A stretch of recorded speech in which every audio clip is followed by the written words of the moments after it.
فصل دوم کتاب آقای هیبلر تا قسمت معینی و پایداریشا توضیح داده. کجا میشه؟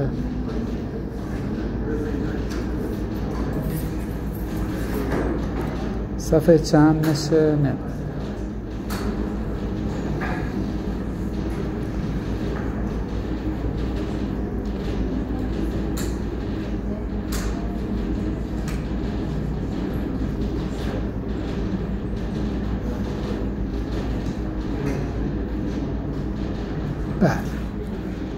قسمت 2.5 معینی و پایداری determinacy and stability. خب این دو تا در کنار هم مطرح میشن، یه مختصر توضیح میدم و بعد میرم مثالایی که هست رو با هم حل میکنم. بحث اول بحث معینی. ساز میتونه معین باشه یا نامعین و یه چیزی داریم به اسم درجه نامعینی. معینی مربوط میشه به تعداد مجهولات و معلوماتی که شما توی تحلیل ساز دارید. یه سری معادلات تعادل دارید که ازش میتونید استفاده کنید برای پیدا کردن مجهولاتتون. یه تعداد مشخصی معادل تعادل داره برای هر سازه. حالا اگه تعداد مجهولاتتون مساوی تعداد معادلات تعادل بود، اون ساز میشه معین. یعنی شما میتونید تمام مجهولاتتون رو با کمک معادلات تعادل پیدا کنید چون تعدادشون با هم یکیه. اگه تعداد مجهولاتتون بیشتر بود از تعداد معادلات تعادلتون، این ساز میشه نامعین. یعنی شما احتیاج دارید به یه سری روابط غیر از روابط تعادل تا بتونید مجهولاتتون رو پیدا کنید. تحلیلتون نحوش عوض میشه. پس اینکه ساز معینه یا نامعین رو تحلیل ساز تاثیر میذاره. شما در شروع تحلیل باید مشخص کنید که این ساز معین هست یا نیست تا روش تحلیلتون رو بتونید انتخاب کنید. روش تحلیلتون بستگی داره که این ساز معین هست یا معین نیست. خب سازهای معین تحلیل ساده تری دارن، سازهای نامعین تحلیل مشکل تر و پیچیده تری دارن. اینکه چجوری معینی را تعیین کنه خیلی میشه گفت حالت ساده ای میتونم در نظر بگیرم. معمولا شما برای هر قسمت سازه میتونید اگه یه سازه قابی شکل، اولا که سازه همون باید مشخص کنیم که سازه 3 بعدی میخوایم بررسی کنیم یا سازه 2 بعدی. سازها در حالت کلی 3 بعدی هستن، ولی ما تو درس تحلیل یک معمولا با سازهای 2 بعدی سر کار داریم. دور ساز 2 بعدی ما میتونه قابی باشه یا خرپایی، یعنی دو نوع ساز سر کار داره، قابی یا خرپایی در حالت 2 بعدی.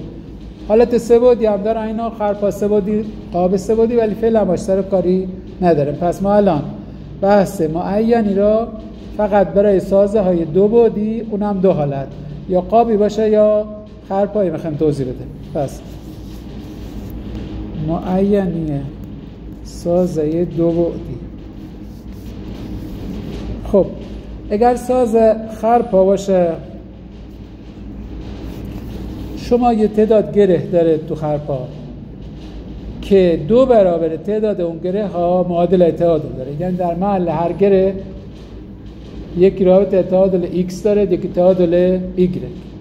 خرپا هم لنگر توش نیست، یعنی رابطه لنگر تو گره خرپا شما نمیتونید استفاده کنید. پس تعداد روابط تعادل میشه 2 برابر تعداد گره های خرپا. پس در مورد خرپای 2 بعدی فعلا 2 بعدی تعداد روابط تعادل میشه چقدر؟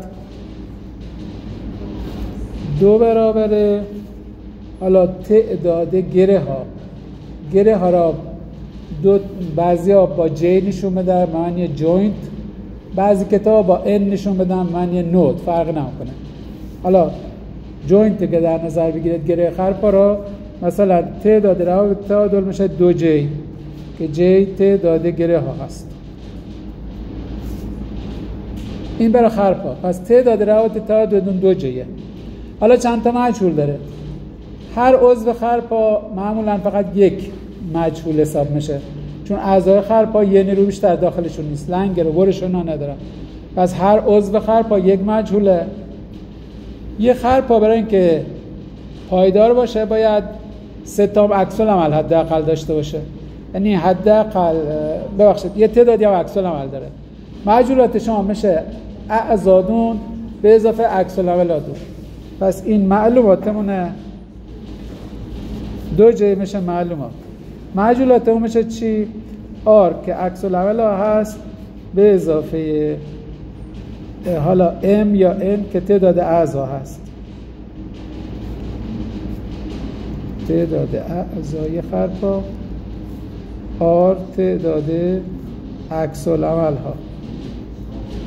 اینا مجهولاته. R به اضافه M مجهولاته، 2J معلوماته. حالا وقتی میخواید درجه نامعینی رو حساب کنید که این درجه نامعینی مثلا این خرپا چقدره، کدوم باید منهای کدوم کنید؟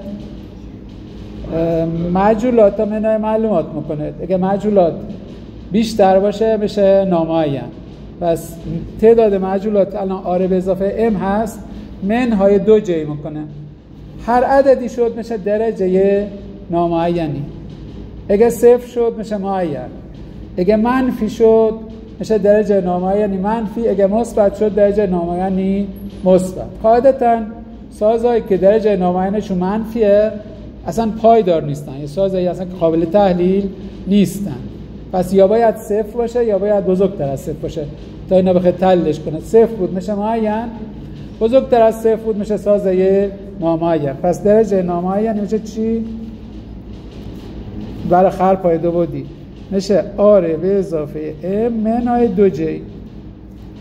حالا توی این کتاب آقای هیبلر چون فصل 3 بوده خرپا، مثال خرپا را تو فصل 2 حل نکرده، فقط تو فصل 3 مثالای خرپا حل شده.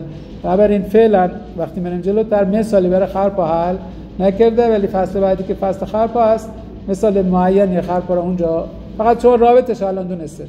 خرپا وقتی خواسته درجه نامعینش پیدا کنه، خرپای دو بعدی R به اضافه M یعنی عکس العمل‌های تکیه‌گاهی به اضافه تعداد اعضا را جمع میزنید، منهای 2J میکنید که تعداد یه مفصل‌های گره عددی که به دست میاد میشه درجه نامعین. سوالی هست؟ حالا باشه فعلا اینا توضیح بدم بعد مثلا. حالا در مورد قاب، این در مورد خرپ. در مورد قاب ما برای هر عضو قاب، هر در واقع عضو قاب میتونم بگم که 3 تا به جای 2 تا 3 تا میتونم معادل تعادل بنویسم، عکس یا 3 تا مجهول داریم فرقی نمیکنه. برای یه تعدادی هم عکس العمل تکیه‌گاهی داریم، تعداد اعضای قاب را ضرب در 3 بکنیم، اونجا ضرب در 2 میکنیم، بخشید ضرب در 1 میکنیم چون هر عضو خرپا یک مجهول داشت، اما قاب 3 تا هست. ضرب در 3 میکنیم به اضافه عکس العمل تکیه‌گاهی میکنیم منهای روابط تعادل که حالا روابط تعادل رو توضیح میدم. در مورد قاب دو بعدی پس مجهولات میشه R به اضافه 3 تا M یا N. M بگم 3 تا M یعنی هر عضوی به جای یه مجهول 3 تا داره. R به اضافه 3 M میشه مجهولات. معلومات یا معادلات در واقع هست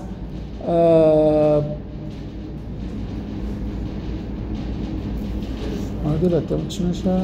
ببخشید اشتباه شد.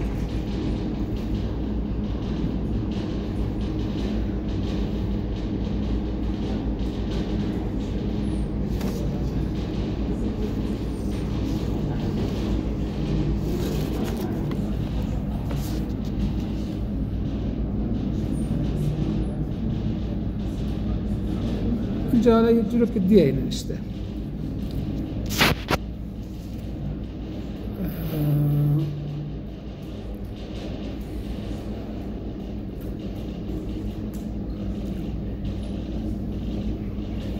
من درستش کنم. برای قاب اینجوری حالا کتاب پیشنهاد کرده، گفته R با 3n مقایسه کنید که n تعداد در واقع معلوماتمونه، R مجهولاتمونه. مجهولات اگه با تعداد معلومات که 3n هست یکی بود میشه معین، اگه بیشتر بود میشه نامعین. در واقع معادله که داریم برای درجه نامعینی اینجوری هست: R منهای 3n. R منهای 3n درجه نامعینشون رو مشخص میکنه. R اینجا تعداد در واقع عکس العمل ها هست، n هم تعداد اجزای قاب هست که حالا اینو باید تو مثال براتون نشون بدم. پس فرمول ما R منهای 3n شد برای قاب دو بعدی. R عکس العمل ها n تعداد قطعات قاب.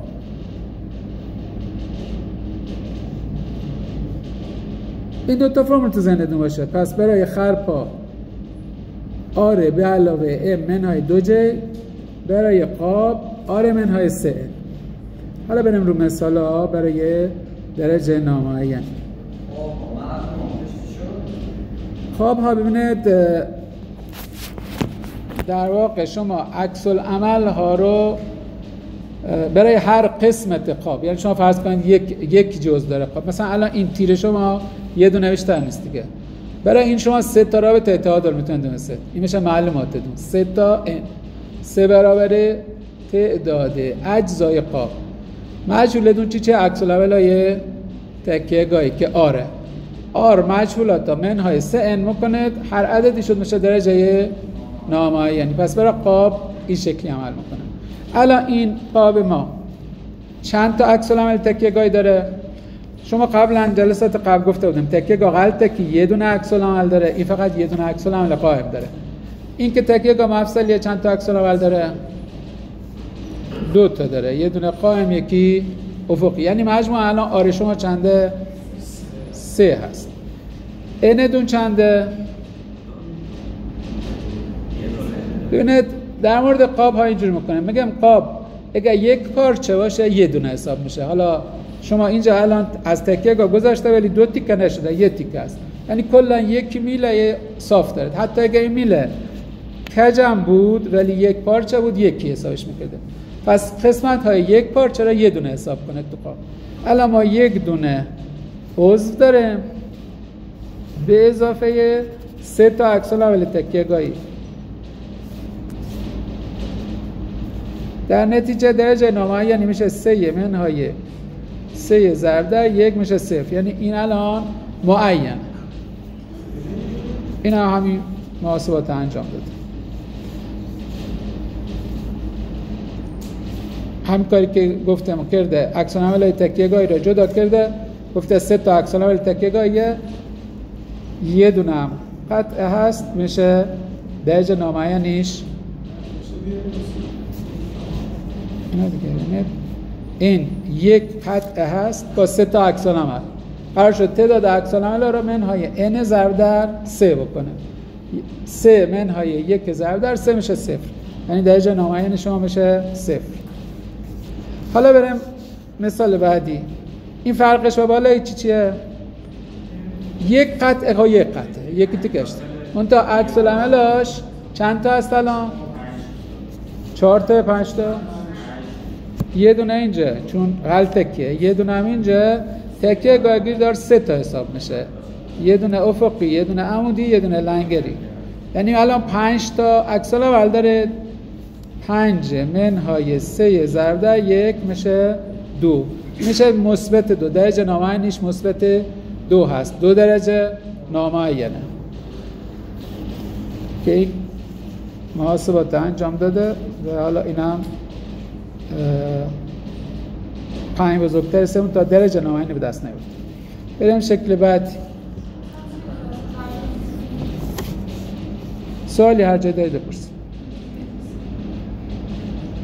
اینا رو فیلمش میدم بهتون، میتونید تو خونه بعداً یه بار دیگه نگاه کنید دیگه میخواید کامل تر بمسید.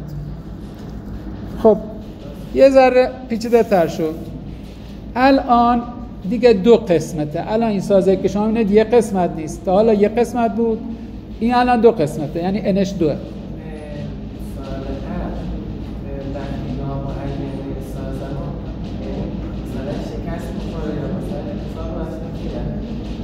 هرچی نامعین تر باشه پایدار تره، محکم تره.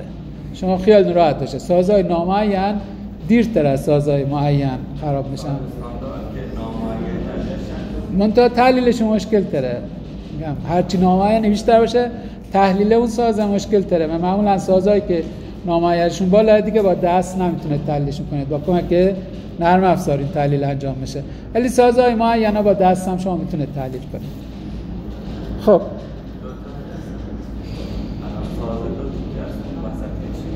حالا توضیح.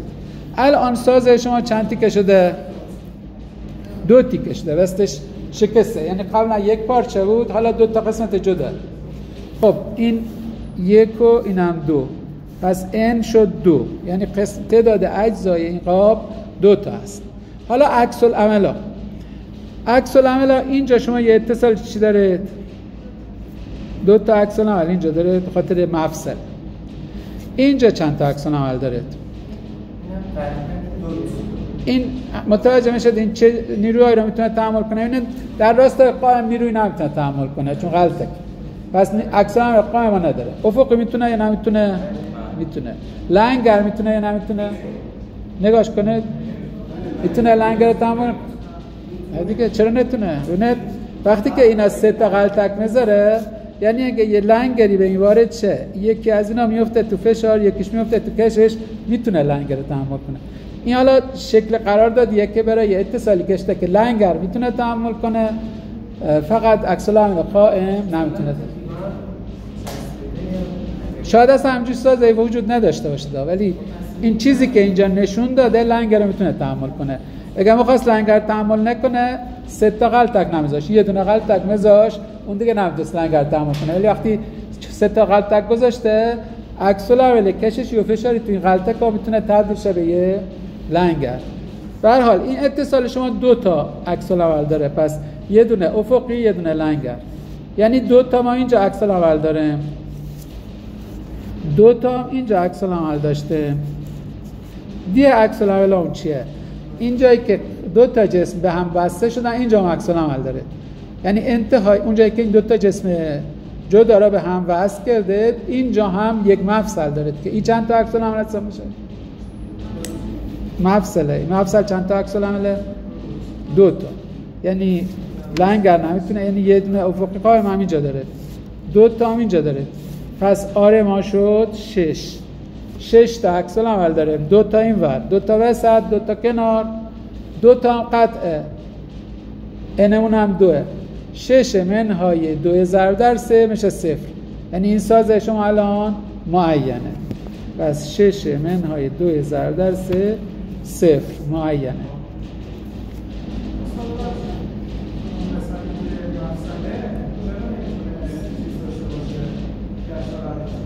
در محل مفصل خود میگه مفصله، نمیتونه اون نقطه نمیتونه لنگر داشته باشه. اون نقطه خود مفصله اگر شما اینجا را ساز را جدا کنید دو قسمت از هم دیگه تو کل سازه که اگر نتونه لنگر تمام کنه پایدار نیست. ببینید اونجا را شما از هم جدا کنید دو قسمت را در محلی که اونجا به هم چسبیدن که نمیتونه لنگر تحمل کنه. بعد ببینید اونجایی که این دو تا ساز به هم چسبیدن چه نیروهایی میتونه تحمل کنه؟ قائم میتونه تحمل کنه، افقی میتونه تحمل کنه، اما لنگر نمیتونه. اونجا رو میگیره دو تا عکس العمل. این ورم لنگر میتونه تحمل کنه ولی قائم نمیتونه، بازم میشه دو تا. سمت راستی هم دو تا میشه، کلا 6 تا عکس العمل. 6 تا عکس العمل داره، دو تا قطعه میشه معین. 6 منهای 2 ضرب در 3 میشه معین.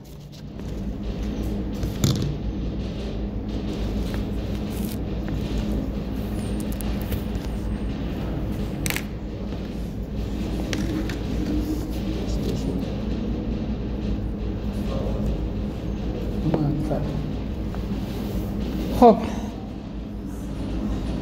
هیدر یه ذره این الان فرقش چیه؟ الان دیگه اینو خودتون بگید. چند تا عکس العمل داره؟ چند تا تیکه؟ 3 تیکش که 3 تیکه است. چند تا عکس العمل؟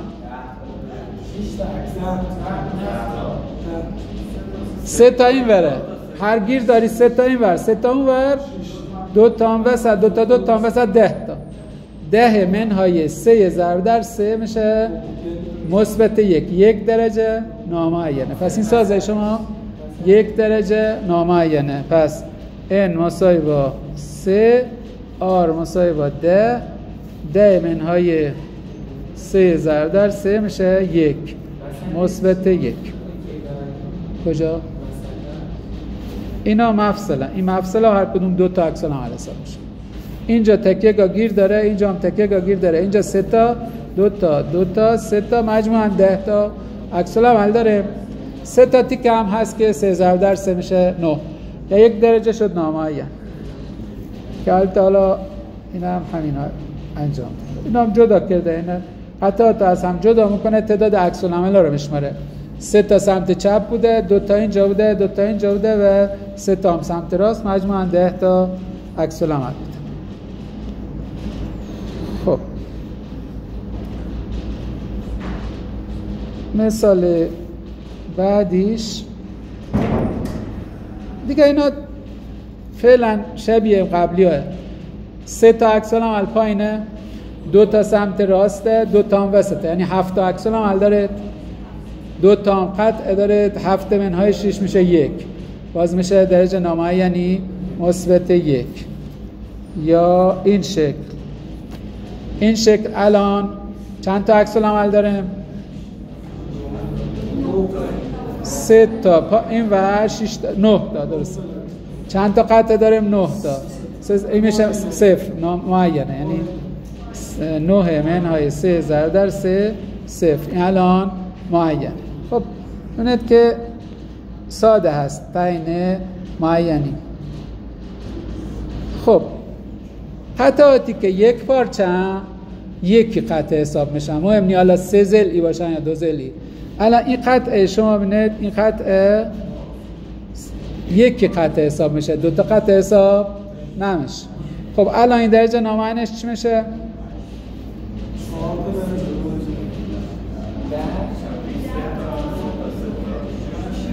عکس العمل 3 و 3 6 و 2 8 و 2 10 بخشید 6 و 4 10 2 قطعه حساب میشه. پس 4 درجه نامعینه. پس این شد اینجا 3 تا، اینجا 3 تا، اینجا 2 تا، اینجا 2 تا، 10 منهای 2 ضرب در 3 4 درجه نامعین هست این سازه. حالا این یکی ببینید این قسمت جزء سازه نیست، این تکیه گاه، یک نوع تکیه گاه خاصه. پس اینا به عنوان یک جزء سازه در نظر نگیرید که بگید یکی. این یه تکیه گاهیه که فقط میتونه در راستای این میله حرکت کنه، عمود بر میله نمیتونه حرکت کنه، لنگر میگیره یا نمیگیره با توجه به شکل تکیه گاهش. مفصلی هم هست، یه مفصله که فقط میتونه در راستای میله حرکت میکنه، عمود بر میله حرکت نمیکنه. چند تا عکس العمل حساب میشه اینجا؟ نمیگیره. ببین اینجاش مفصله، این مفصله. ببین این فقط یک عمود بر این میله یه عکس العمل داره، در راستای میله عکس العمل نداره، لنگر هم نداره، یعنی کلا یک عکس العمل. پس این تکای گاهیه با یک عکس العمل. اینا چیو؟ اون اصلا میگم اونو جزء سازه نیست. کل این قسمت یه دونه تکیه گاهه با یکی، یعنی تا اینجا سازشون تا اینجا. این تیکه تکیه گاه جزء ساز حسابش نکنه. یه تکیه گاهیه با یه دونه عکس العمل، جزء ساز نیست. این تکیه گاه هم یه دونه عکس العمل داره. اینجا 2 تا داریم، اینجا 2 تا داریم، اینجا 3 تا داریم.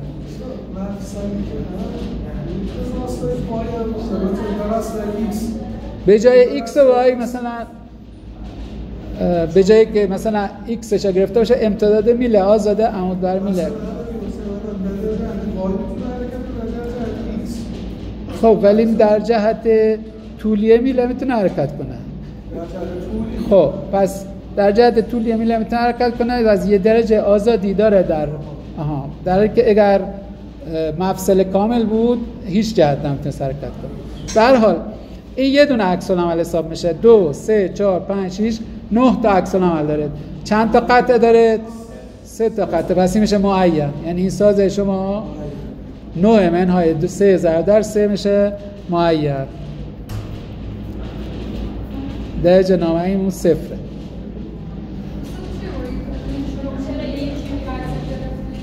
خب چرا اینجا یکی؟ این یه نوع خاصی از تکیه گاهه. اینجا یه نوع خاصی از تکیه گاهه که اولا حالت پین داره، یعنی مفصل، یعنی لنگر خونم تتم کنه.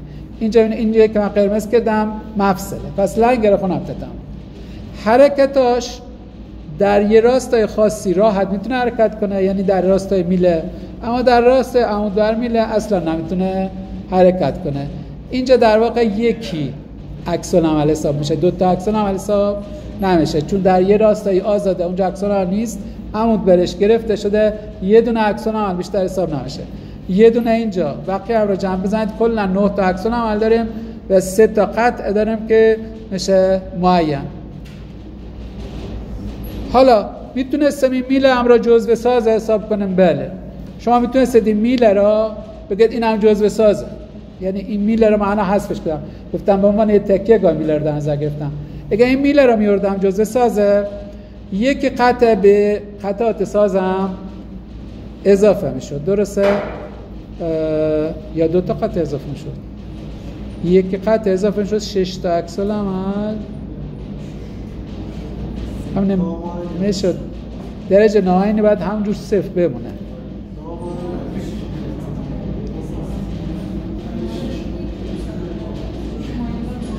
در واقع 2 تا قطع اضافه میشد به سازه، 2 تا قطع اضافه میشد. چرا؟ چون اینجا وسطش اتصاله دیگه، جایی که اتصال داره گفتم که 2 قطع حساب میشه، یعنی تعداد قطع اتم میشد 5 تا، تعداد عکس العمل اون چطور میشد؟ 2 تا تکیه گاگیر داره اضافه شده بود دیگه، 6 تا هم به عکس العمل، یعنی میشد 15 منهای 15، بازم میشد 0. پس اونجوری هم میتونید در نظر بگیرید تا حواستون باشه تعداد قطعاتتون از 3 تا میشد 5 تا، عکس العمل از 9 تا میشد 15 تا، بازم معین بود، فرقی نمیکرد. خب مسئله بعدی. خب اینجا حالا یه تفاوتی بقیه داره. تا حالا ما حلقه بسته نداشتیم یا قاب بسته نداشتیم. اینجا شما یه قسمت مربعی دارید بسته. اگه میخواید درجه نامعین حساب کنید، اون قطعات شما نباید حلقه بسته توشون باشه. وقتی میخوایم درجه نامعین حساب کنیم باید هیچ حلقه بسته ای نداشته باشه. خب الان ما یه حلقه بسته داریم. این حلقه بسته رو اول باید ببرتش تا از حالت حلقه بستش تبدیل شه به حلقه باز. چجوری ببرتش؟ هر جور دلتون خواست. مثلا شما اگه اینجا و اینجا رو ببرید، 2 تا برش بزنید، تبدیل میشه به 2 تا جسم. حلقه دونم دیگه حلقه بستم ندارید. پس یکی روش اینه که من کامل اینا ببرم، از بالا تا پایین ببرم با اره، تبدیل میشه به 2 تا جسم، یعنی انش میشه 2. عکس العمل چند تا میشه؟ آرش چنده؟ اینجا چند تا؟ 2. اینجا چند تا؟ این غلطه که زیرش 2 تا میکنه 1. این غلطه که حالا تکیه گاه غلطه رو میشه با یه دونه غلطک نشون داد یا این شکلی هم نشون داد. این هم بازم غلطه که یه دونه هم اینجا داریم. این جایی که بریدم چند تا بوده؟ جایی که بریدم شما وقتی یک جایی که یک پارچه میبرید 3 تا عکس العمل آزاد میکنه. 3 تا عکس العمل اینجا بریده شده، 3 تا اینجا بریده شده، یعنی در واقع آر ما الان هست 9 منهای 2 ضرب در 3 میشه چند؟ 3. درجه نامعین شما الان 3 هست.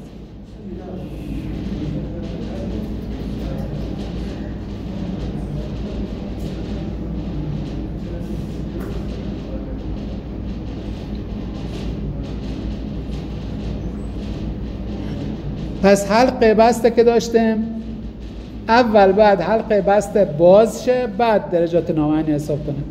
حالا میتونستیم با یکی برش هم این حلقه را بازش کنه، یعنی شما فقط یکی شکاف هم بده توی این دایره بسته قبوله، لازم نیست حتما کامل بریده بشه. یعنی چی؟ یعنی من بیام مثلا اگه دیگه مثلا موضوع آتا تکی با سب کن من اینه، لازم نیست که حتما حلقه بسته را کامل ببرید، میتونید حلقه بسته را فقط یه برش توش بدید.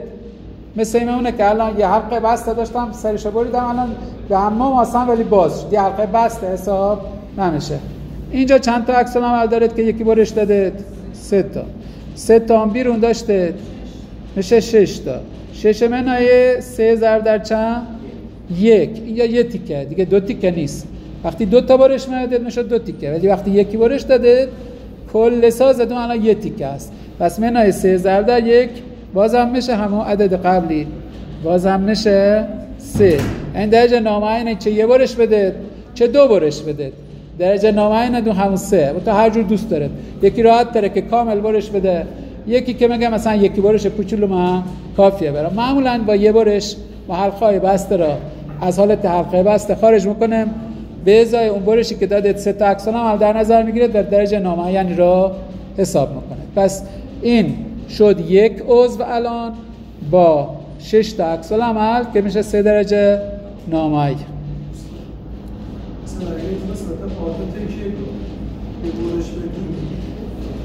اینجا حلقه بسته این نبوده که برش بدی، ولی اگر برش بدی اشکالی نداره تو محاسبات نامعینی. برش برای این بود که حلقه بسته را از حالت بسته درش بیاره، ولی هیچ مشکل نداره. اگر شما تمام اینا برش بده درجه نامعینیش هیچ فرقی نمیکنه. شما الان من همه‌شو برش دادم. چند تا برش دادم؟ 1 و 2 و 3 و 4 و 5 و 6 و 6 تا برش دادم. درسته؟ 6 3 تا میشه 18 تا.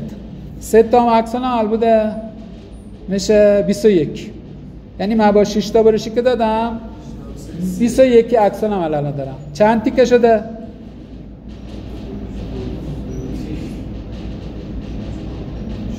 6 تیکه. 21 منهای 6 ضرب در 3 باز میشه 3. یعنی درجه نامعینی فرق نمیکنه که چند تا برش بده، هر جور شما ببرید قابا درجه نامعینیش فرق نمیکنه، ثابته. محاسبات شما هم درسته، یعنی هر جور دوست داشتید میتونید به هر تعداد ببرید، درجه نامعینی فرقی نمیکنه. اما عددی که دفعه اول به دست اینه که تو امتحان هم برام فرقی نمیکنه. شما درست حل کنید، حالا برش اضافی بزنید هیچ تاثیر درجه نامعینی دون نداره. به همون تعداد که عکس العمل زیاد میشه و همون تعداد عضو هم زیاد میشه، درجه نامعینی فرقی نمیکنه. پس این هم دقت کنید. ساده تر اینه که حداقل تعداد برش رو بزنید. اینجا حالا خودش 2 جا رو بریده، ببینید 2 جا رو بریده، گفته که 9 تا عکس العمل دارم، 2 تا قطعه و 9 بزرگتر از 6 که 3 درجه میشه نامعین. ولی هر تعداد برش بزنید حداقلش یکی برش باید بزنید که حلقه بسته این نباشه. اون یکی برش که زدید حالا بیشترش تأثیری رو محاسباتتون نداره. خب اینجا مثلا چند درجه نامعینه؟ حداقل چند تا برش میخواد؟ یکی هم بس دیگه، یکی هم کافیه. شما یکی دونه اینجا رو ببرید، یه حلقه بسته ای ندارید. 3 تا عکس العمل اونجایی که بریدید 9 تا تکیه گاه میشه 12. یه تیکه هم بیشتر نیست، کل جسمتون یک تیکه. 12 منهای 3 میشه 9. این 9 درجه الان نامعینه. پس این سازه 9 درجه نامعینه. حداقل یکی برش باید بزنید، بیشترش تعداد قطعاتتون زیاد میکنه، تأثیر رو درجه نامعینی نداره. ولی اگه اون یکی برش نزنید و بگید 9 تا عکس العمل دارم یکی جسم، خب درجه نامعینی اشتباه میشه. حتی بعد حلقه بسته رو از بین ببرید و بعد درجه نامعینی رو بشمارید.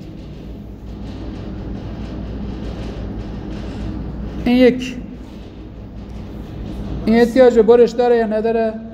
نه، حلقه بسته نیست، یکی عضو با 2 و 3 و 9 تا هم عکس العمل، یعنی درجه نامعینیش میشه چند؟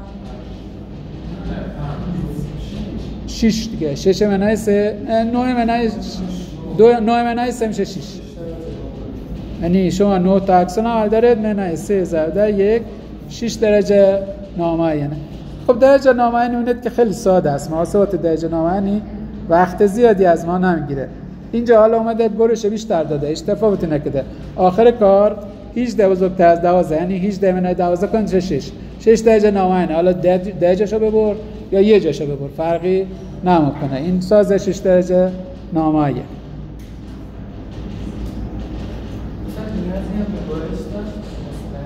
این نداشت، این نیازی برش نداشت چون حلقه بسته نداشت، ما برش نزده. این اومده خودش برش زده ولی فرقی نکرده، بازم 6 درجه نامعین شده. پس جایی که احتیاج نیست بزنه اشکالی، نزدن اشکالی نداره. برش اضافی زدن اگر تعداد قطعات شما در نظر بگیرید درست، هیچ مشکلی تو تعیین درجه نامعین ایجاد نمیکنه. این دیگه هر جور دوست داشت. خب اینجا مثالی برای خرپا نداشت، مثال خرپا رو تو فصل 3 آورده. میخواد بریم رو مثال خرپا هم یکی دو تا نگاه بکنیم رو درجه نامعینیش، بعد برگردیم بحث پایداری. پس ما اول نامعینی رو بحث کردیم، بعدم بحث پایداری هست.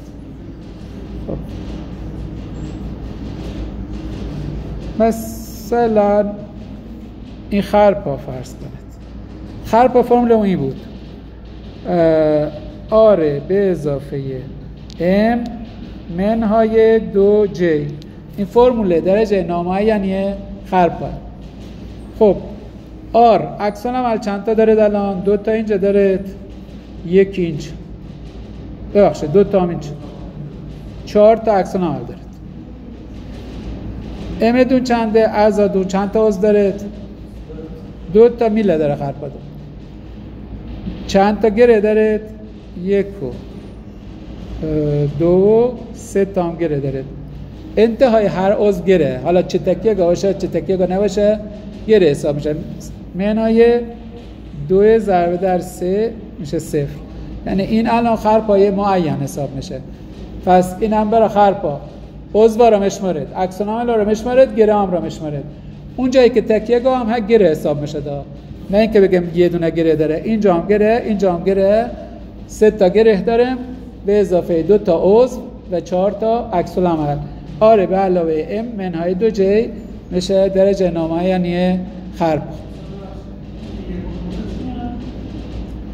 پی کوبید و بار یک گذاشته روی این، حالا کاری باش نداشته باشید، ما درجه نامعین نمیخواستیم حساب کنیم، کاری با بار نداشته باشید. از این میگم فصل 3 خرپا هم دادم، فقط دیدم شکلش این هم در واقع خرپا نبود، حالا اشتباهی که من کردم. حالا شما بار تو خرپا بار بعد کجا اعمال شه؟ فقط رو گرا. اگه بار روی عضو گذاشته دیگه این خرپا نیست، یعنی در واقع اون چیزی که الان دیدم قاب بود، خرپا نبود. حالا شما بارش حذف کنید میشد خرپا. اگه اینا حذف میکردید بارا را میشد یه خرپایی که معین بود. ولی اگه بار بذارید رو عضو خرپا یعنی اون قابه، دیگه خرپا نیست.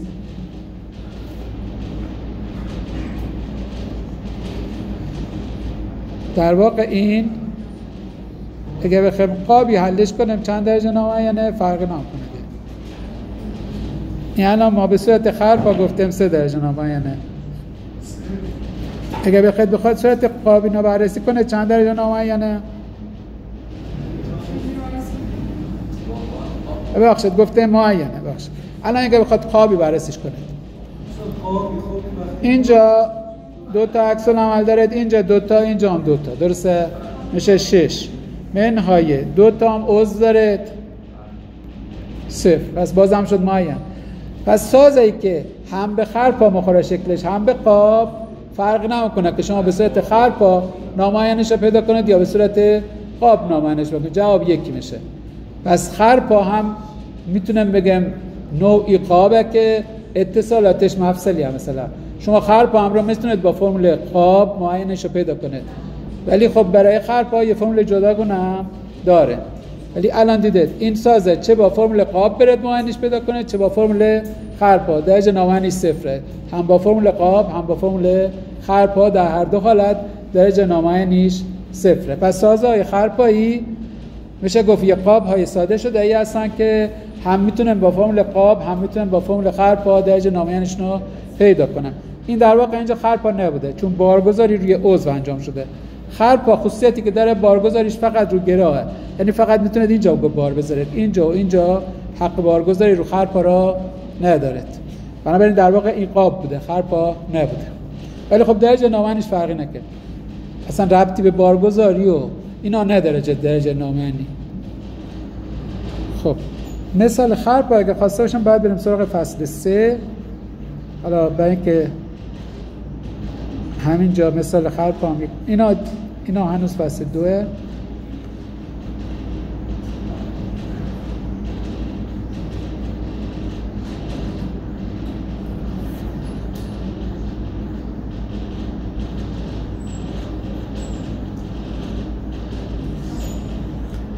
اینا حالا خرپا حالا تکیه گاه ندارم، تکیه گاه داشته باشه. بیا این مثلا اولش این یک کم تکیه گاه نداره. این الان یه خرپا که تکیه گاه داره. چند تا تکیه گاه داره؟ آرش 3. چند تا عضو داره؟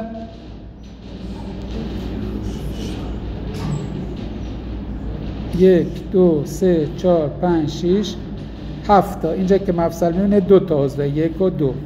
این 2 تا 1 و 2 و 3 و 4 و 1 2 3 4 5 6 7.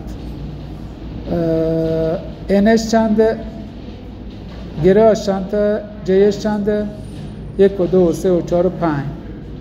3 به علاوه 7 میشه 10 منهای 2 تا 5 میشه 0. این میشه پس یه خرپای معین. با فرمول قاب بخواد همینا برید. خب نگاه کنید ببینید با فرمول قاب که برید 1 و 2 و 3 و 4 و 5 و 6 تا 7 تا عضو دارید ها. بازم 7 تا عضو داره. 7 3 تا میشه 21. حالا عکس العمل 3 تا عکس العمل بیرونی دارید 1 و 2 و 3 و ببخشید حلقه بسته هم داره. این حالا خیلی میگم پیچیده میشه ولی میشه با فرمول قاب هم رفت. ببینید اگه بخواید فرمول قاب برید اولا باید این حلقه بسته رو بازش کنید، اینم بازش کنید، اینم بازش کنید. 3 تا میشه 9 تا. 3 تا مفصل داره، 3 2 تا میشه 6 تا. 3 تا عکس العمل تکیه گاهی داره، اینم 3 تا با اون 9 تا و با اون 6 تا میشه 18. چند تا هم عضو داشته؟ ببخشید درست حساب کردم. 1 و 2 چند تا قطع شد؟ 1 2 3 و 4 و 7 تا شد یا 6 تا؟ نکنید بهتره همون با فرمول خرپا بره. خیلی طولانی میشه ولی باید یکی بشه. من اینا که بریدم حلقه بسته از من رفت 3 تا 9 1 و 2 و 3 این 12 و 3 15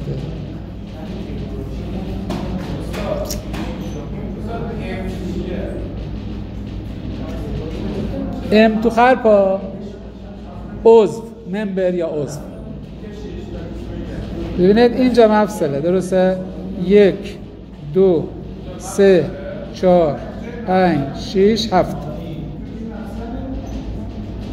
این دی مفصل. آره این بد کشیده. ببینید بذارید من اینو پاکش کنم زیرش ببینید چجوریه. جدا اینا سر هم نیستن، جدا.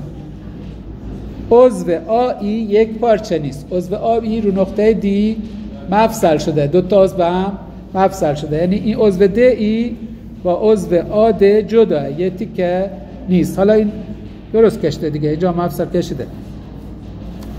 7 تا عضو، 3 تا گره و در واقع ببخشید 6 تا گره، 5 تا گره و 3 تا عکس العمل.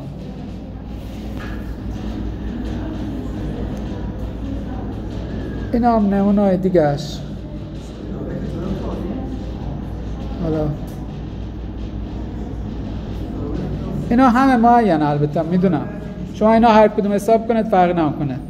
مثلا این وسطی 1 و 2 و 3 و 4 و 5 و 6 تا 7 تا 8 و 9 تا عضو داره، 3 تا عکس العمل داره، میشه 12 تا. از طرفی 1 و 2 و 3 و 4 و 5 6 تا گره داره که 6 تا میشه 12 تا، یعنی معینه. اینا همش معینه. نامعینه رو شاید بعداً بهش برسید. اینا هم معینه. اینا معینه. اینا معینه. ایش نه اونم معین بود. ضرب در داشت نامعین ولی عوضش این ورش خرپای نامعین نداره. مثال اینجا فکر کنم اصلا همه خرپاش معینه. چون اصلا فصل خرپای معینه. این هم معینه. اینا همش معینه. مثال خرپای نامعین تو فصل 3 نیست، چون فصل 3 عنوانش نه تحلیل خرپای معین.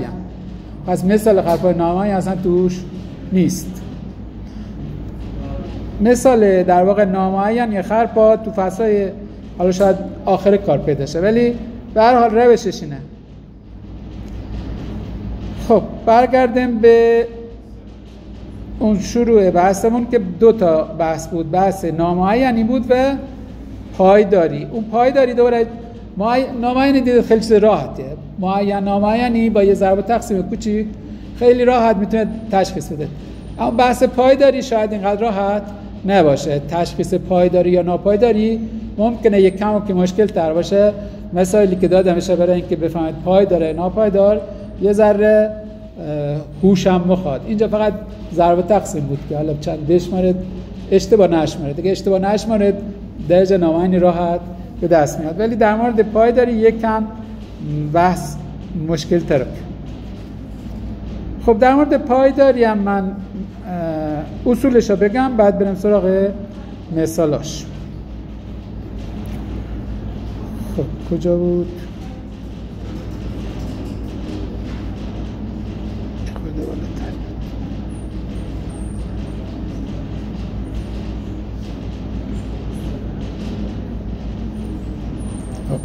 بحث پایداری یا استابیلیتی.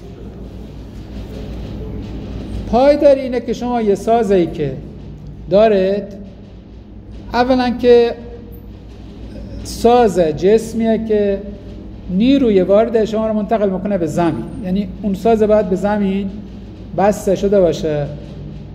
وقتی میگم پایداره یعنی جوری به زمین بستمش که این ساز هیچ لقی نداره، داخلش لق نیست، به جوری هم به زمین بسته شده که هر طرفی هلش بدی این لقی نداره. این ساز همیشه سازه پایدار که هیچ لقی نه داخلش باشه نه از محلی که به زمین متصل شده هم لق نباشه. خب اگر ساز ناپایدار باشه یعنی که شما یه انگشت میذارید این ساز یه دفعه میفته، یعنی اصلا نمیتونه بار تحمل کنه که شما بخواید تحلیلش کنه. پس یکی از کارهایی که باید انجام بده هنگام تحلیل اینه که پایدار یه ساز هم بررسی کنه، چون اگه ناپایدار باشه قابل تحلیل نیست، با کمترین باری از هم نپاشه. سازهای ناپایدار نمیتونه خودشا پای ثابت نگه داره در جا خودش، با یک کوچکترین باری شروع میکنه به حرکت کردن و از حالت تعادل خارج میشه، پس قابل تحلیل هم نیست. البته ما پایداری نسبی هم داره، یعنی ممکنه که شما یه ساز ناپایدار باشه، مثلا این ساز، فرض کنید من یه ساز بکشم، این یه تیریه که رو 2 تا غلطه. خب به نظر شما این ساز پایداره یا ناپایدار؟ اگه افقی هلش بدید حرکت میکنه دیگه، وای نمیست. سازی که با کمترین نیروی شروع کنه به حرکت این میشه ناپایدار. ولی اگه من یه بار عمودی بذارم روش میتونه این بار رو تحمل کنه یا نه؟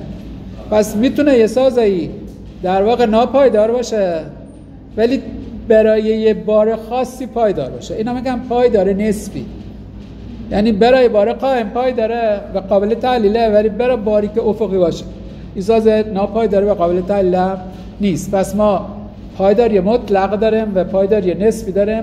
در پایداری مطلق برای هر نوع بارگذاری ساز پایداره. این سازی که الان دارید پایدار کامل نیست، چون برای بار افقی شروع میکنه به حرکت، بار افقی نمیتونه روش بذاره. ولی برای بار قائم مشکل نداره، بار قائم بذاره روش میتونه تحمل کنه. پس ولی چیزی که الان مورد نظر ما پایداری مطلقه، یعنی وقتی میگم یه سازه پایداره برای هر نوع باری پایداره، نه اینکه برای یه جور باری پایدار باشه برای یه جور باری پایدار باشه. پس پایداری نسبی الان بحثمون نیست، بحث پایداری کامل هست، یعنی هر جور باری اشتد روش اینه باید حرکتی از خودش نشون بده، باید بتونه اون بارا تحمل کنه و انتقال بده به سمت تکیه‌گاه، اینش حالا پایدار. خب قانون پایداری چی هست؟ ما یک اصطلاحی داریم به اسم جسم صلب.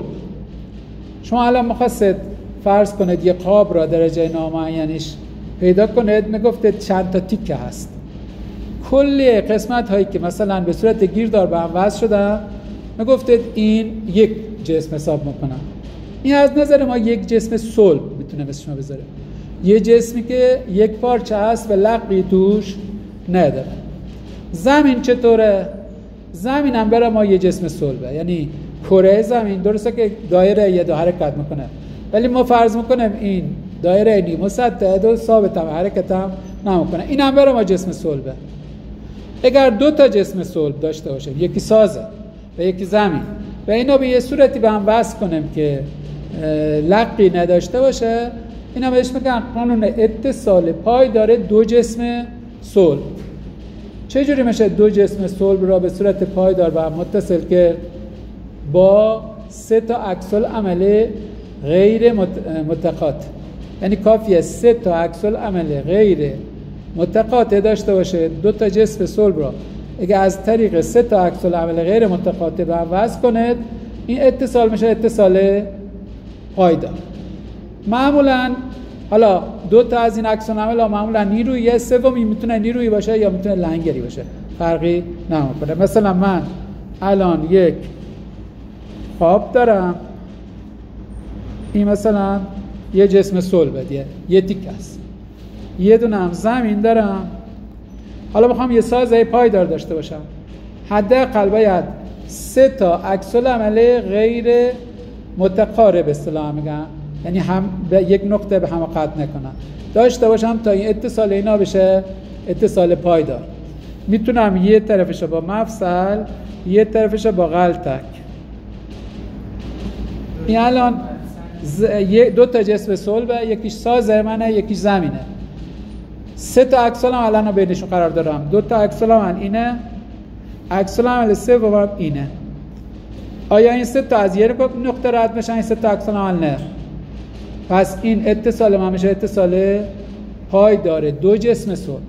اگه اتصال پایدار دو جسم صلب داشته باشید، اون دو تا در واقع میتونید بگید مجموعاً یه جسم صلبن، یعنی مجموعاً پایدارن. یعنی الان من در کل یک جسم صلب دارم که از اتصال دو تا جسم صلب، اتصال پایدار دو تا جسم صلب رسیدم به یه جسم صلب.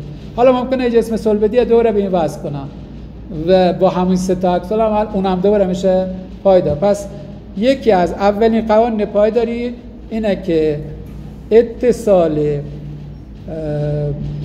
پایدار دو جسم صلب بلد باشید. چجوری هست؟ سه تا عکس العمل غیر متقارب. غیر متقارب یعنی کی متقاربه؟ مثلا من الان یه اتصال دیگه بذارم که متقارب باشه. مثلا من الان همون قاب قبلی را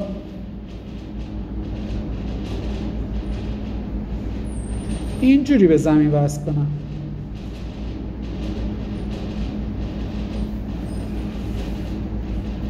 الان سه تا عکس العمل دارم، دو تا عکس العمل اینجا، یکی عکس العمل اینجا.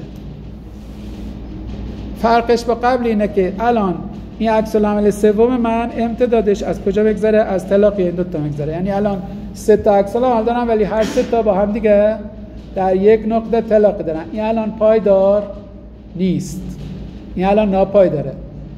حالا ممکن حس شما چی میگه؟ چرا ناپایداره؟ الان چه حرکتی میتونم به این بدم که بفهمم این ناپایداره؟ الان حول این، اگه اینا بخوام حول اینجا بچرخونم هیچ چیز نیست جلوی چرخش اینا بگیره. عکس العملی که من دارم راحت حرکت میکنم یاد بالا. یعنی شما وقتی اینا بخواید بچرخونه این راحت میچرخه بدون اینکه حتی نیرویی داشت. اگر شما میتونید یه سازی رو حرکتی توش ایجاد کنید بدون نیرو، این ساز حتما ناپایداره. ولی خب ما با قانون بررسی میکنیم، کاری به حس نداره. میگم قانون اینه اگر 3 تا عکس العمل داشتیم که متقارب بودن، این ساز اتصالش پایدار نیست. مفصل بذاری که بشه 4 تا عکس العمل، حداقل 3 تاش نامتقاطع باشن دیگه پایداره، 4میش متقاطع باشه. 3 تا عکس العمل غیر متقارب که داشتی پایداره، حالا 4می مهم نیست متقارب باشه نباشه، اون 3 تا قبلی کار خوش انجام بده. خب پس این اولین قانون ما، قانون اتصال 2 جسم صلب با 3 تا عکس العمل غیر متقارب. در مورد موازی شاید شما تو ریاضی خونده باشید که 2 تا خط موازی آیا همه قطع میکنن یا نمیکنن؟ میگفتن در بینایت همه قطع میکنن. موازی هم ما میتونیم مثلا به عنوان متقاطع حساب کنیم، اگر نباید این در واقع استدلال خود تغییر بده. مثلا 2 تا عکس العمل موازی هم در واقع متقاطع میتونن باشن. پس موازی رو ما اینجا دیر نگفتیم، گفتم 3 تا عکس العملی که متقارب نباشه. حالا اگه 3 تای موازی باشن چطور میشه؟ متقارب هستن یا نیستن؟ 3 تا عکس العمل داشته باشد هر 3 موازی، آیا این 3 عکس العمل متقاطع حساب میشن یا نه؟ چرا دیگه؟ شما خودتون نمیگید 3 تا خط موازی اما تو بینایت خط میکنن. پس اگر ما 3 تا عکس العمل موازی بذارم در واقع 3 تا عکس العمل متقارب گذاشتم، چون تو بینهایت به هم میرسن. پس 3 تا عکس العمل موازی پایدار نیست. پس قانونم خیلی ساده است، 3 تا عکس العملی که متقارب نباشه موازی اگه باشن تو همون قانونه، چون 3 تا خط موازی در بی‌نهایت هم قطع میکنن، پس میشن 3 تا عکس العمل متقارب، یعنی نهایت هم به هم رسیدن، پس این هم پایدار نیست. ولی خب بعضیا اینا جدا میکنن، میگن 3 تا عکس العمل موازی نباشن متقارب هم نباشن. اینجوری هم میشه گفت، نه موازی باشن نه متقارب، این میشه اتصال پایدار 2 تا جسم صلب. عمود بر دیگه در جهت عمود بر این حرکت میکنه. خب پس 2 جور میشه این قانونا گذاشت، بگم 3 تا عکس العمل که نه موازی باشن نه متقارب، یا این با این فرض که خطای موازی متقارب هم بگم 3 تا عکس العمل که متقارب نباشند. یه قانون اون ساده تر میشه، موازی هم در واقع میشه هم متقارب، پس اونم پایدار نیست. خب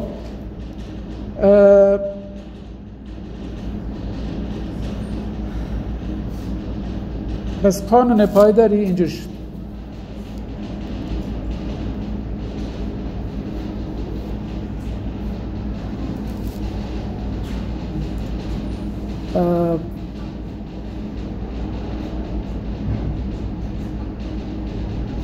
هر قطعه یک پارچه از قاب یک جسم صلب محسوب می شود.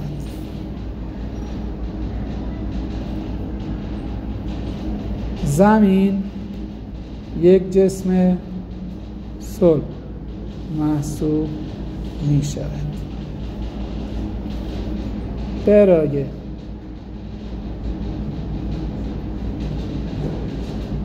پایداری یک سازه متصل به زمین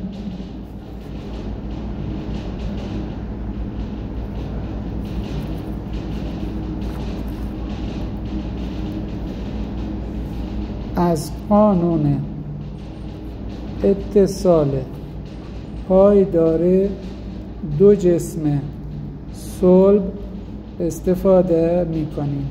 چی بود؟ حداقل 3 عکس العمل غیر متقارب. حالا دقت کنید که میتونه لنگر هم جزو عکس العمل باشه. یعنی شما فرض کنید یه اتصال گیردار یک قاب را مثلا گیردار کنید به زمین، در محل اتصال این قاب به زمین دو تا اکسون عمل نیروی داره، یه دونه لنگری، این هم پای داره، یه دونه لنگر با دو تا نیرو پای داره، این هم همون غیر متقارب حساب میشه. حالا میتونه 3 تا اکسون هم باشه، میتونه 2 تا اکسون هم باشه، یه دونه لنگر باشه، ولی نمیتونه 2 تا لنگر باشه یه دونه نیرو. حداقل 2 تا نیرو رو میخواد با یه لنگر، یا اینکه 3 تا نیرو، یا 3 تا نیرو باشه غیر متقارب، یا 2 تا نیرو و یه دونه اکسون عمل لنگری. اینا میتونن پایداری را ایجاد کنن بین دو جسم صلب. با این قانون ما مثالای کتاب راحت میتونیم حل کنیم. منتها خب قوانین بیشتر میتونم بذارم برای مثالای مشکل تر. شما مثالای کتاب خیلی ساده است، یعنی شما اگه مقایسه کنید با اون سوالاتی که مثلا تو کنکور ممکنه بیاد و اینا، کنکور شاید اونا حالتایی است که خیلی پیچیده تره بررسیش نسبت مثالای کتاب. مثالای کتاب با همین یه قانون اتصال دو جسم صلب میتونیم حل کنیم، ولی اگه خواستید مثال مشکل تر حل کنید باید قوانین اتصال 3 جسم صلب و در بعضی موارد 4 جسم صلب هم بلد باشید، یعنی 2 تا رو بلد باشید، 3 تا رو بلد باشید، 4 تا هم بلد باشید تا دیگه هر مسئله‌ای که دادم بتونید حل کنید. فعلا من همین دو جسم صلب براتون گفتم. حالا مثال کتاب ببینیم پایدارش میتونیم با همین قانون کنترل کنیم یا نه. خب بحث پایداری از اینجا شروع میشه. اولین مثالی که زده استراحت میخواد بکنه. خب از معین نامعینی هم تو کنترل پایداری میتونم یه استفاده بکنم. گفتم که درجه نامعینی 3 حالت داره: منفی، صفر، مثبت. اگه درجه نامعینی منفی باشه خود به خود ساز ناپایداره، دیگه اصلا بررسی پایداری لازم نیست. پس درجه نامعینی منفی یعنی ناپایدار، درجه نامعینی صفر یا مثبت باشه معلوم نیست، باید بررسی کنید پایداره یا پایدار نیست. پس شاید راحت این کارم رو اول هر کنترل پایداری انجام بده، اول درجه نامعینش رو کنترل کنه. اگر منفی بود که ناپایداره، اصلا دیگه کنترل پایداری نمیخواد. اما اگر مثبت بود یا صفر بود، حالا باید برید از اون قوانینی که گفتم پایداری را کنترل کنید. خب الان این ساز رو نکنید. یک میله هست با 3 تا عکس العمل. خب درجه نامعینش چند میشه؟ 0. پس این معلوم نیست که، یعنی اثباتی برای ناپایدار نیست که منفی بود یعنی حتما ناپایدار، یعنی اگه به جای 3 تا عکس العمل 2 تا داشت این حتما ناپایدار بود، دیگه اصلا کنترل ناپایداری نمیخواست. خب چون درجه نامعینش منفی نیست، بریم روی این قانونه خودمون. ببینید شما یه چیزی دارید به اسم زمین، این زمین، این قسمت تا زمین، این زمین و یه جسم داره، این آبی هم میله هم جسمه. گفتم برای اتصال پایدار باید 3 تا عکس العمل غیر متقارب حداقل داشته باشیم. حداقل 3 تا عکس العمل غیر متقارب. حالا 3 تا عکس العمل داریم یا نداریم؟ یکی اینجا داریم، یکی اینجا داریم، یکی اینجا. ولی این فلش ها که میبینید، این فلش ها نشون میده که این 3 تا عکس العمل با هم دیگه، این خطچینا متقاطعن، متقاربن، خود به خود میشه چی؟ پس ناپایدار. پس 3 تا عکس العمل داره حداقل، ولی این 3 تا چون متقاطعن این اتصال پایدار نیست. باید حداقل 3 تا عکس العمل غیر متقارب، متقارب یعنی در یک نقطه به هم برسن، داشته باشه. پس این شد ناپایدار. 3 عکس العمل متقارب میشه ناپایدار. بریم بعد.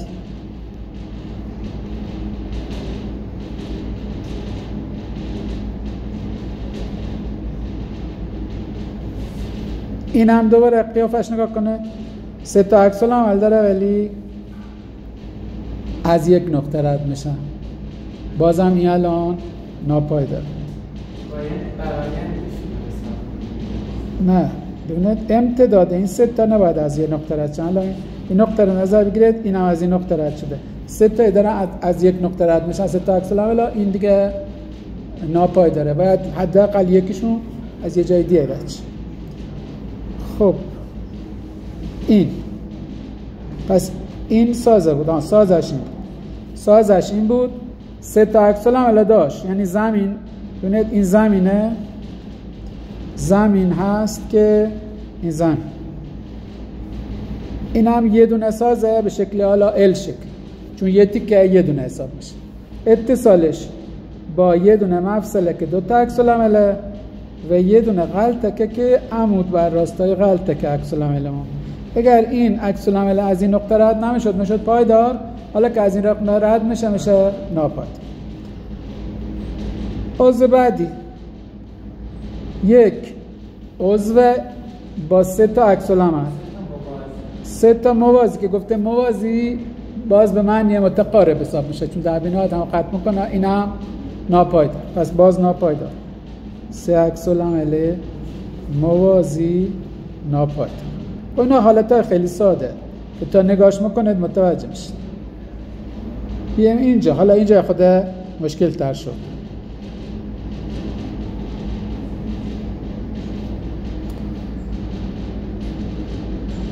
این را پایداریشو بررسی کرده؟ نه.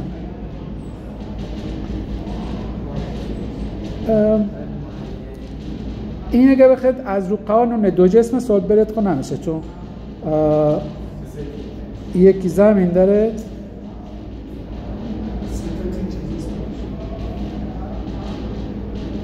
چهار تا در واقع تیک است. ولی یه نکته، الان یک کار تو مسئله قبلی نکردم، گفتم اول درجه نامایی، الان درجه نامایی یعنی این چنده؟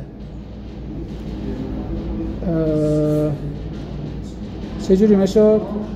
3 تا عکس العمل داریم با 2 تا اینجا، 2 تا اینجا، 2 تا اینجا، یکی اینجا، 7 تا. 7 منهای 3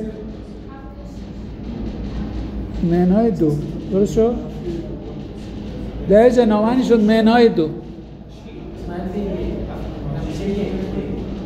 چرا 1 2 4 6 7 تا عکس العمل داره، 3 تا قطع قابه، این خرپا نیست، 3 تا 9 تا، 7 منهای 2 میشه -2.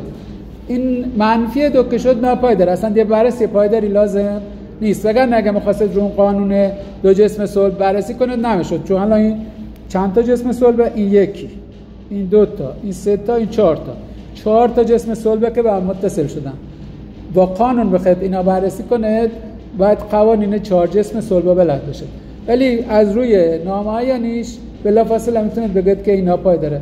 درجه نامعین منفی نشون دهنده ناپایداریه. پس این کارا باز توصیه میکنم در شروع حل انجام بدید. اول درجه نامعینی پیدا کنید، بعد برید سراغ قوانین پایداری. همین بود مسئلهش. خب اینا مثال خیلی ساده ای بود، برم تمریناتش به خودم مثال بزنم. این خیلی مسائل جالبی نذاشته توی. یکی از دوستانم گفت که از کتاب عمران استفاده کنم اینجا، اونا خب همش مسائل تستیه جالبه، ولی این کتاب عملا ببینید من جزوه تایپ شده ندارم. 10 سال پیشم یه دستی بوده همه چی. جزوه دستی 10 سال پیشم هست، ولی شما فیلم های ضبط شده رو دارید دیگه، از روش جزوه دارید. خب بیاید این چند تا از این مثال رو بررسی کنیم. این شکلش نشون بده که پای داره یا ناپای داره، تا نگاش کنه دل متوجه بشید. خدچی رو نکنه. هم در اومده نشون داده که عکس العمل تکیه‌گاهی از یه نقطه رد میشن. یه دونه جسمه با 3 تا عکس العمل تکیه‌گاهی که از یک نقطه میگذرن، اینا پای داره. کناریش پای داره. این یه جسم، این هم زمین. چند تا عکس العمل رو با هم وصل که 6 تا عکس العمل که 3 تا کافی بود. یعنی حتی اگه یکی از این تکیه‌گاه هم نبود باز پایدار.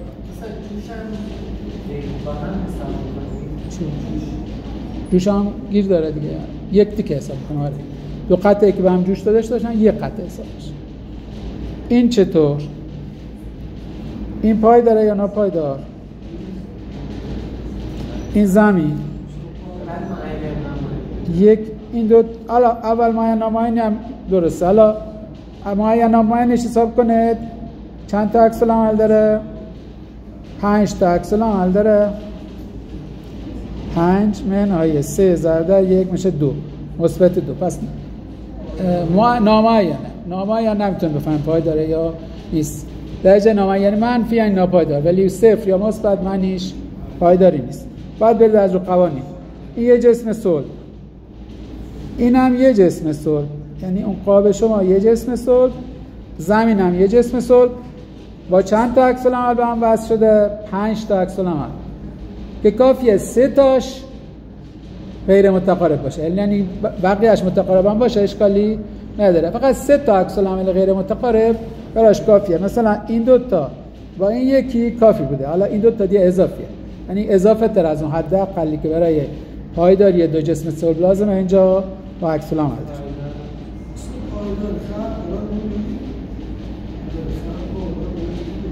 چرا؟ مگه من تا اینجا مثالی تو کتاب نیست، تو فصل خرپا میگم.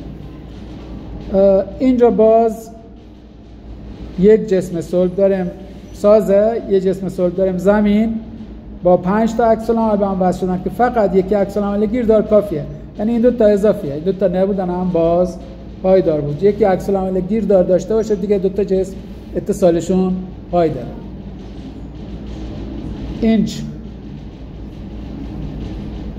اینجا به نظر شما پایداره یا ناپایدار؟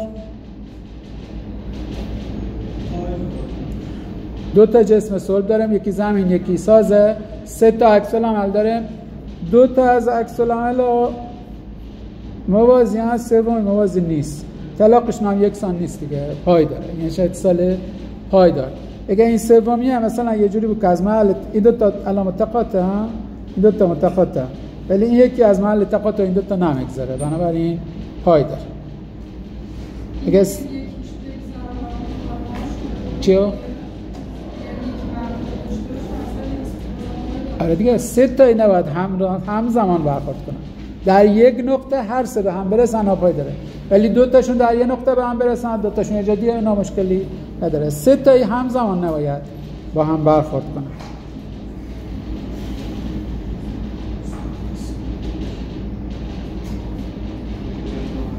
مسائل پایداری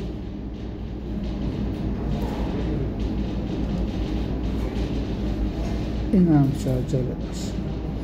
این به نظر شما پای داره یا ناپای داره؟ این میله های دو طرف تکیه گاه بگیره، یعنی شما فقط یک سازه داره اون وسط به این دوتا میله وصل شده، به نظر شما پای داره یا ناپای داره؟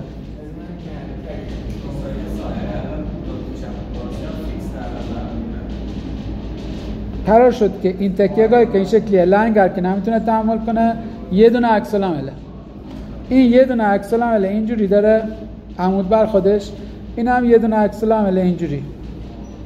آیا اتصال حداقل باید 3 تا نیرو باشه؟ یعنی الان 2 تا نیرو بیشتر نیست. قیافش هم شاید شما حس نکنید، ممکنه شما نگاش کنید خیال کنید پای داره، ولی وقتی میشمارید عکس العمل میگید فقط 2 تا عکس العمل داره. با 2 تا عکس العمل ساز پایدار نمیشه، باید حتما 3 تا عکس العمل و اون 3 تا عکس العمل غیر متقارب باشه. پس این ناپایداره به خاطر اینکه 2 تا عکس العمل بیشتر نره. اگه این درجه نامعینش حساب کنید اینم منفی میشه. شما این درجه نامعین اینا حساب کنید مطمئن نه منفی میشه. چند میشه درجه نامعینش؟ اگه اینا رو تکیه گاه حساب کنیم 2 تا آرمون 2 انمون 1 2 منهای 3 میشه منهای 1، یعنی این الان درجه نامعینش منهای 1. از رو درجه نامعین هم میتونم بگم که این ناپایداره. از روی حالا اینکه 2 تا عکس العمل هم بیشتر نداره میتونید بگید که حداقل چون گفته 3 تا این 2 تا بیشتر نداره پس این ناپایداره. پس این سازه هم از روی درجه نامعینیش که منفی 1 و هم از روی اینکه تعداد عکس العملاش از 3 کم تره میتونم بگم ناپایداره. خب این سازه چی؟ این حالا این پایین گفته پین یعنی پایین مفصله، اینجا گفته فیکس یعنی گیر داره، اینجا گفته پین داره یعنی مفصل یعنی اینجا مفصل، اینجا گفته راکر راکر با رولر فرقی نمیکنه. چی حساب میشن؟ غلطک. پس اگر یه جای گفت راکر یا گفت رولر، هر دو تا غلطک حساب میشه. پس اینجا غلطه. حالا عکس العملاش این الان این زمین، این یه جسم صلب. خب این را وقتی که یک قسمتی از سازه دو سرمفصل باشه معادل یه دونه میل عمل میکنه. ببینید این بالا مفصله، این پایین هم مفصله. یعنی این تکه سازه میتونه با یه میل جایگزین کنه. بگید این مثلا یه میل است که یه میله، یعنی یه عکس العمل تک. الان شما یه دونه عکس العمل اینجا داره، یه دونه هم پین اینجا داره. این امتداد این میل هم از محل این پین شما که دو تا عکس العمل نمیگذره. پس این اتصال پایدار یا ناپایدار؟ پایدار. نه دو تا جسم صلبه، یکی این دو تا عکس العمل اینجا داریم، یکی عکس العمل هم اینجا داریم. این میله دو سر مفصل یعنی یه دونه عکس العمل. سه تا عکس العمل امتداد این میله اگه از این نقطه میگذشت ناپایدار بود، اگه از این نقطه نگذره میشه پایدار. پس اتصال صلب یعنی اتصال پایدار دو جسم صلبه با کمک یک میله و یک مفصل. امتداد میله ما از مفصل اگه نگذره میشه پایدار، اگه امتداد این میله از مفصل بگذره میشه ناپایدار. چیو؟ یک عضوی که دو مفصل باشه معادل یه دونه غلطک میشه. یعنی ببین شما اینجوری میشه بگم، ببین مثلا شما این زمین، اینم سازه شما، اتصال غلطکی رو جورای مختلف میشه نشون داد.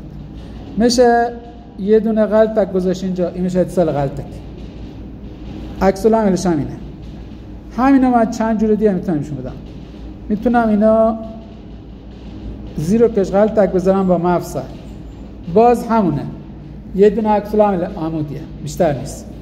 میتونم اینا اینجوری نشون بدم،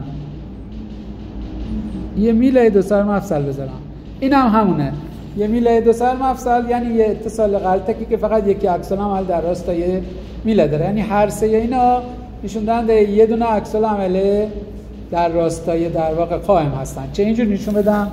این معادله با این، معادله با این، اینا را اشتباه نکنید. یعنی ممکنه شکل‌های مختلف کشته بشه. دوباره این معادله با این،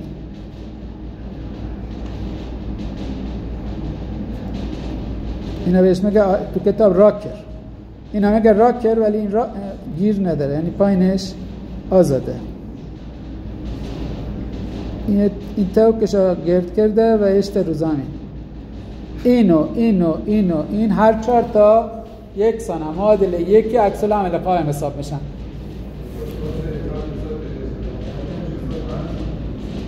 کدوم سازه رو میگی؟ این درجه نامه‌ایش میخوایم حساب کنیم باشه. میگم رو درجه نامه‌ای یعنی این ممکن منفی میشه. قاعدتاً چون پای داره درجه نامه‌ایش منفی نیست، ولی حالا حساب میکنم ببینم درست میگه یا نه. خب درجه نامه‌ای اینا رو حساب کنیم. قرار شد چیکارش کنیم؟ آرش رو بشماریم، انش هم بشماریم. خب اینجا شما مفصل داری، اینجا غلطک داری، اینجا گیر داره. 3 1 2 یعنی مجموع عکس العمل ها چند تا؟ 6 تا. چی؟ فیکس که یک تیکه، فیکس یعنی یک پارچه. فیکس ها دو عضو حساب نکنید، فیکس ها یک پارچه، فیکس یعنی یک پارچه. اینجوری میشه خودت میگه وقتی فیکس شد یعنی اینا یک پارچه. خب الان 6 تا عکس العمل داریم، چند تا قطعه داریم؟ 6 منهای 2 3 تا میشه 0. از درجه نامه‌اش منفی نیست. کجا دو تا عکس العمله؟ پینه. آها درست میگم، ببخشید.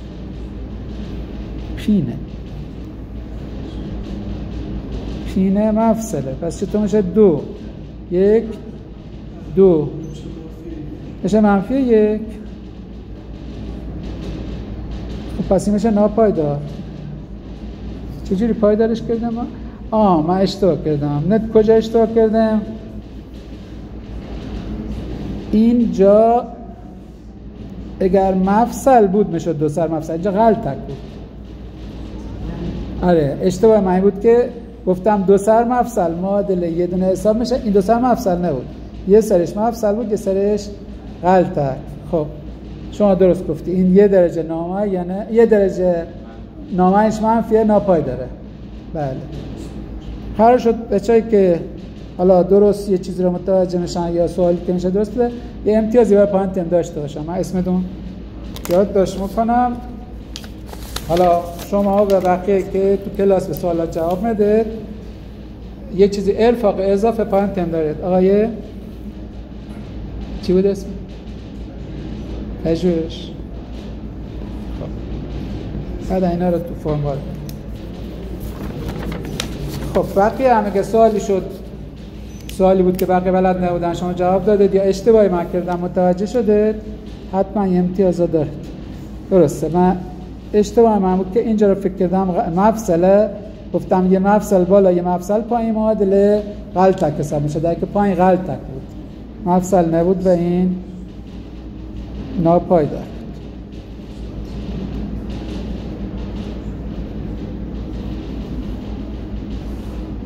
پس این استدلالم اینجوری کنم.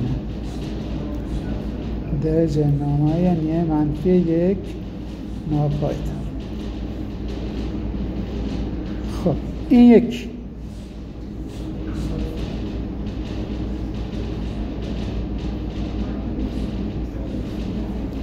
اینا یا خودک مشکل تره دیگه حالا بررسی پایدارشون.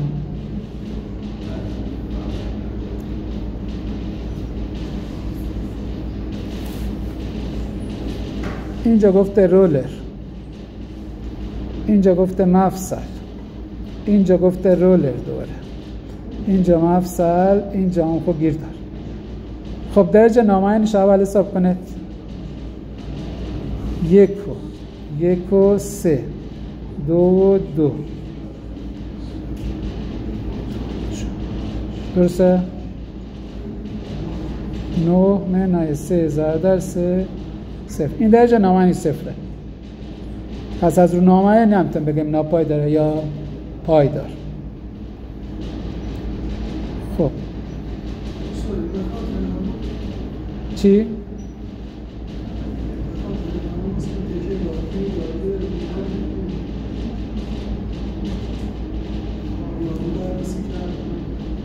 یا ورده بگو چی میگی؟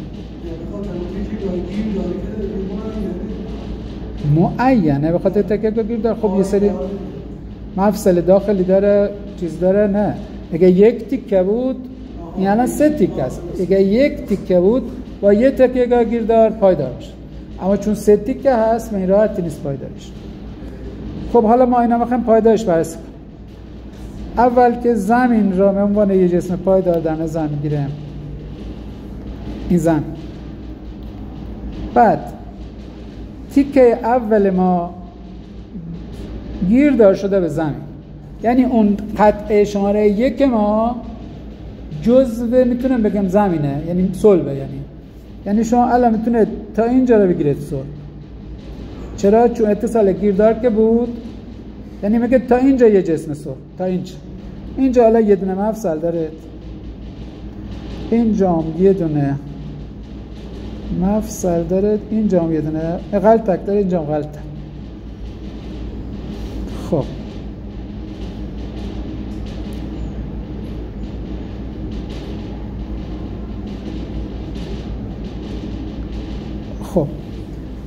این جسم اول ما پس با اتصال گیردار وصل شد به زمین، حذفش کرد. دومی جسم ما چطور میشه؟ این جسم شماره 2 ما. جسم شماره 2 ما چجوری به این جسم صلب وصل شده؟ یه دونه مفصل اینجا داره که 2 تا عکس العمله، یه دونه غلطک هم اینجا که یه دونه عکس العمله. آیا اینا متقاربن یا نیستن؟ نیست.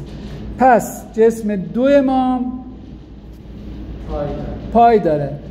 یعنی میتونید بگید که جسم صلب ما اومد تا اینجا، یعنی الان این هم شد جزء جسم صلب. وقتی که یه جسمی اتصال پایدار داشت به زمین، جزء زمین میتونه حسابش کنه. تا اینجا اومدم جلو. حالا مونده یکی دیگه جسم دیگه داره. جسم آخرمون چجوری به زمین وصله؟ یه دونه پین، یعنی دو تا عکس العمل، یه دونه هم غلطک اینجا.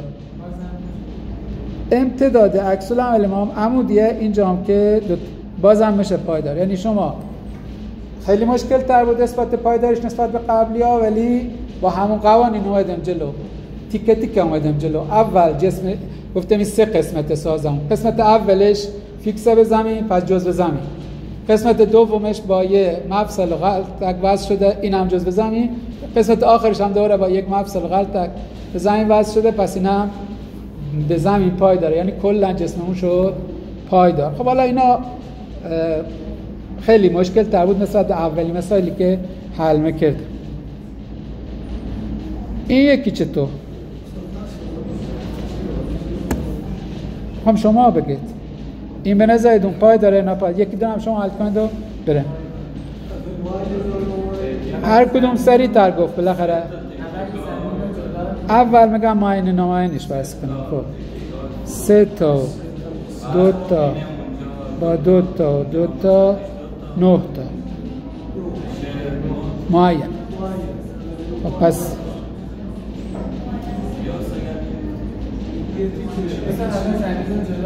یاد گرفته. خب اینا حل کن و برن امتیازش هم بگیرید دیگه. نگم فیکسش جزء زمینه. ببینید این زمین، این تیکه فیکسش جزء زمینه. تا اینجا شد زمین.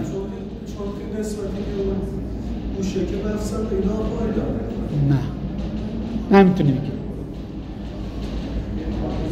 حالا چند تا جسم مونده؟ 2 تا مونده. 1 و 2 2 تا جسم صلب مونده.